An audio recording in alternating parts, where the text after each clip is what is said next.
हाय friends, good morning. Shri Swami Samarth. कसे आहात तुम्ही? आय होप तुम्ही सगळे मजेत आणि मस्त असणार. तर स्वागत आहे तुमच्या माझ्या यूट्यूब चॅनलमध्ये आणि आजच्या नवीन व्हिडिओमध्ये. तर तुम्हाला वटसावित्री पौर्णिमेच्या खूप खूप शुभेच्छा. तर आता झाली आहे व्हिडिओला सुरुवात. तर आजचा व्हिडिओ वटसावित्री पौर्णिमेबद्दल आहे आणि आजचं सत्यनारायण मग कशा प्रकारे केला हे पण मी तुम्हाला या व्हिडिओमध्ये सांगणार आहे. आणि चला तर मग आता सकाळी माझं अंगण वगैरे झाडून झालेलं आहे. अंगण झाडून झाल्यानंतर मग उंबरठ्याला हळदीचं लेपन केलं आणि मग नंतर आता स्वस्तिक वगैरे काढून उंबरठ्याची पूजा करून गेली व्यवस्थित अशी.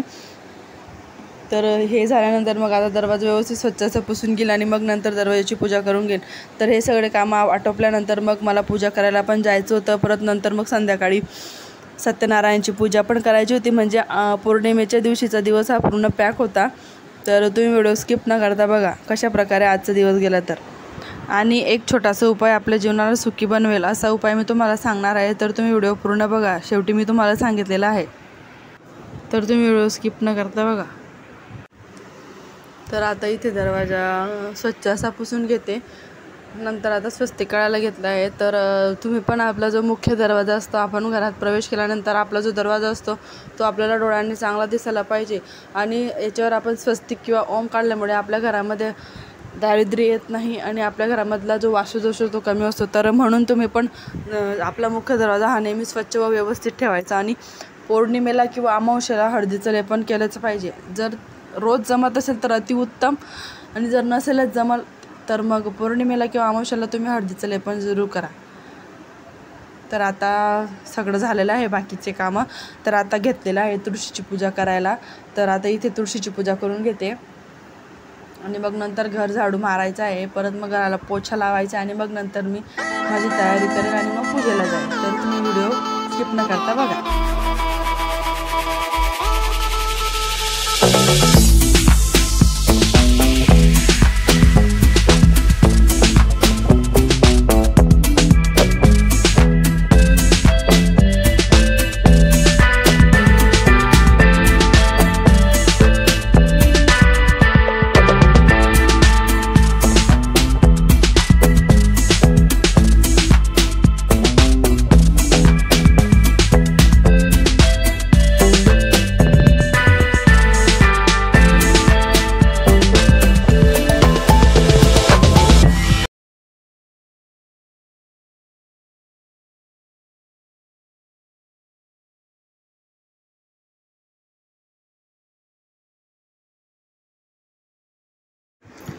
तर फ्रेंड्स, अशा प्रकारे मी आता तयार झालेली आहे. घरातील सगळे कामं करून मी आता तयार झाली. आता मी पूजेला निघालेली आहे. तर तुम्हाला माझा मेकअप कसा वाटला नक्की कमेंटमध्ये सांगा. तर आता मी चालली पूजेला. तर आता इथे मी पूजा करायला बसलेली आहे. तर व्यवस्थित अशी इथे पूजा करून घेते.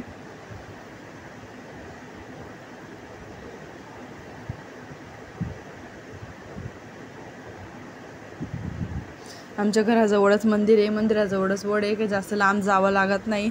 तर तेवढं बरं आहे की तिथे जाऊन पूजा करावी लागते. आणि दुसरी गोष्ट, तर आज पुरणाचा पण स्वयंपाक होता. तर आम्ही सकाळी उपास नाही सोडत, आम्ही संध्याकाळी उपास सोडतो. तर म्हणून एवढं बरं होतं की संध्याकाळी स्वयंपाक करायचा होता. तर माझी पूजा वगैरे सगळी व्यवस्थित झाली. तर मग आता आम्ही इथून गेल्यानंतर साडी वगैरे चेंज करेल. पूजा करून गेल्यानंतर मग थोडा आराम करेल. आराम करून झाल्यानंतर मग सत्यनारायणची पूजा मांडेल आणि मग नंतर स्वयंपाकाला लागेल आणि मग नंतर उपवास सोडेल. तर आता इथे अशा प्रकारे पूजा करते. तर तुम्ही व्हिडिओ स्किप न करता बघा.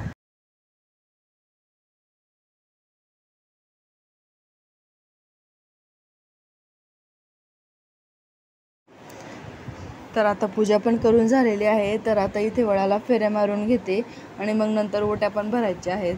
आणि खूप गर्दी असल्यामुळे खूप वेळ पण लागत होता, कारण छोटं आहे वड आणि जागा पण तिथे खूप कमी असल्यामुळे बाया पण खूप येत होत्या. आणि मग एका वेळेस 5-5 किंवा 4-4 बाया.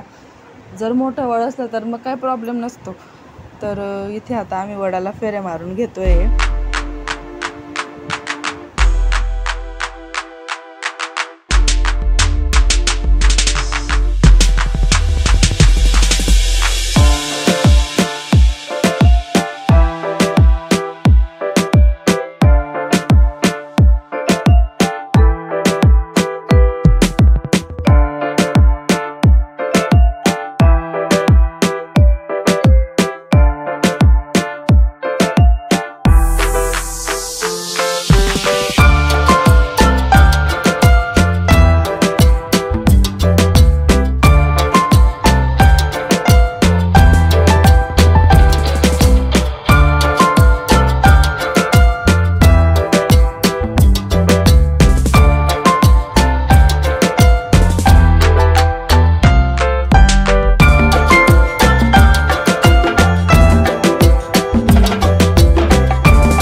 तर आता इथे आमच्या फेऱ्या पण मारून होतील, तर 5 पण मारल्या तरी चालतात, 7 फेऱ्या पण मारल्या तरी चालतात।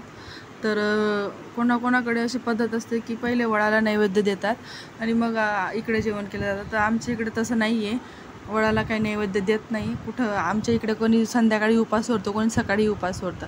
तर आता फेऱ्या मारून झालेल्या होत्या, तर इथे आता सगळ्या बाया एकेकाची ओटी भरून घेत होत्या।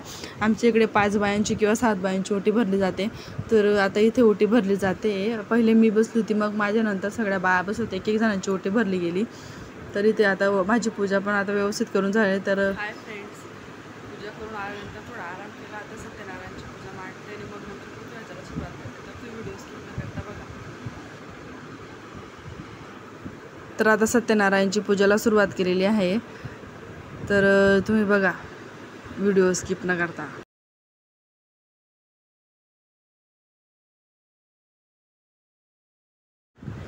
तर एक छोटासा उपाय मी तुम्हाला आज सांगते की तुमच्या जीवनाला सुखी बनवेल। तर आपल्या घरामध्ये सतत आनंदी वातावरण राहावे, भांडण होऊ नये म्हणून हा उपाय घरातल्या कोणीही करावा। उजव्या हातात तांदूळ घ्या, त्यावरती थोडे कुंकू घ्या। हे तांदूळ सूर्याला दाखवून डोळे बंद करून ओम सूर्याय नमः या मंत्राचा जप 11 वेळा करा। हे तांदूळ एका पाण्यामध्ये टाकून हे पाणी घरामध्ये संपूर्ण ठिकाणी शिंपडा। घरातील भांडणे बंद होतील, कर्ज कमी होईल, रोगराई आणि खराब शक्ती नष्ट होतील आणि संपूर्ण कुटुंबावर देवाची कृपा राहील। 7 दिवस हा उपाय करून बघा, तुम्हाला नक्की उत्तम अनुभव येईल। तर तुम्ही पण मित्रांनो हा उपाय करून बघा, मी तर करून बघितलेला आहे, तर तुम्ही पण करा, तुम्हाला पण नक्की अनुभव येईल। तर आता इथे सत्यनारायणची पूजा मी अशी मांडून घेते व्यवस्थित। सत्यनारायणची पूजा मांडून झाल्यानंतर मग पोथी वाचून घेईल।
तर आता इथे पूजा मांडून झालेली आहे। तर आता मी पोथी वाचायला सुरुवात करते सत्यनारायण देवाची।